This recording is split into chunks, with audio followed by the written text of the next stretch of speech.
жақсы. Ал біз бүгін міне не тұр біздің алдымызда?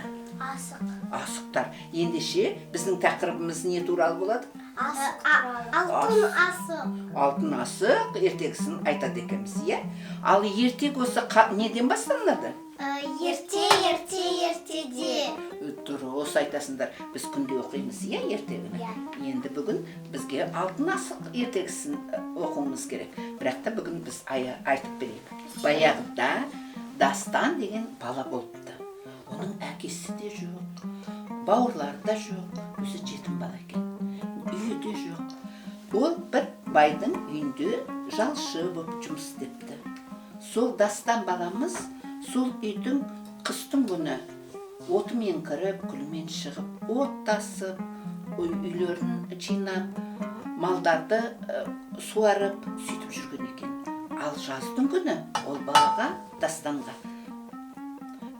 айтады, қой бағасың сен дейді. Сонан Дастан таңертең ерте кетіп, қой бағып, Дастан қойларды кешке алып келгенде, бай оны санап отырады екен.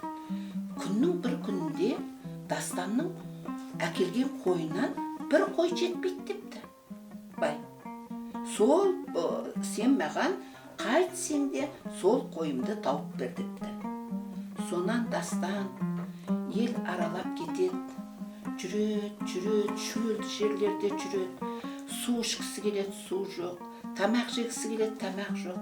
Сөйтіп келе жатқанда бір үңгірді көреді. Үңгірдің ішіне қараса, бір нәрсе жалтырап жатыр екен дейді. Ол не деп ойлайсыңдар? Алтын асық. Дұрыс, ол мынандай бір алтын асық екен.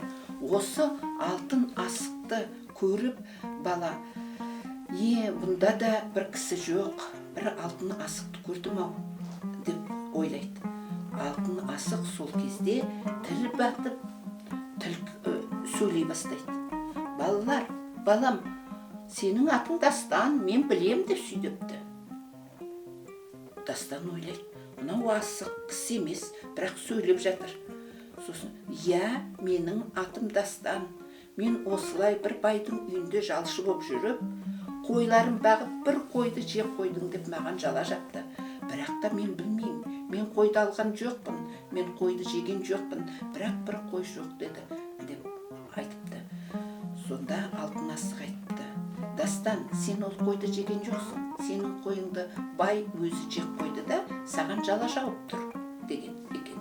Сонда бала айтыпты, енді не істеймін, мен қойды қайдан табамын, шерге асым жоқ, жатарға үйім жоқ, енді не істейді екенмін депті. Сонда асық айтыпты, мен саған бірақ нәрсені айтамын, сен мен туралы ешкімге айтпа, ешкімге асықты көрдім деме, бірақ мен саған не керек, соны түгін жасап берем деген екен. Сонда бала тұрып айтыпты, маған сол байға апарып беретін бір қой тауып берсеңіз деп. Сонда асық тұрып айтыпты, сенің қазір өзіңнің үйің болады, үлкен зәулім үй салып беріпті.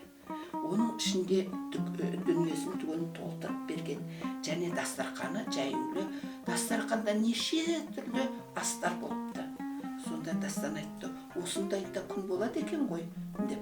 Сонда асық айтыпты, күн болады тек қана шындықпен, әділдікпен жүрген кісілерге осындай тек қана жақсылық келеді депті. Сонда біздің Дастанымыз қандай бала екен? Еңбекқор бала, иә? Ешқашан өтірік айтпайтын, тек қана еңбекпен бақытты ғұмырға жетесің деген екен. Міне, сөйтіп жүріп, Дастан үлкен өзінің зәулім үйі бар, ал үйдің ішінде барлық тағамы бар. Соның барып байға сол бір қойын апарып берген екен.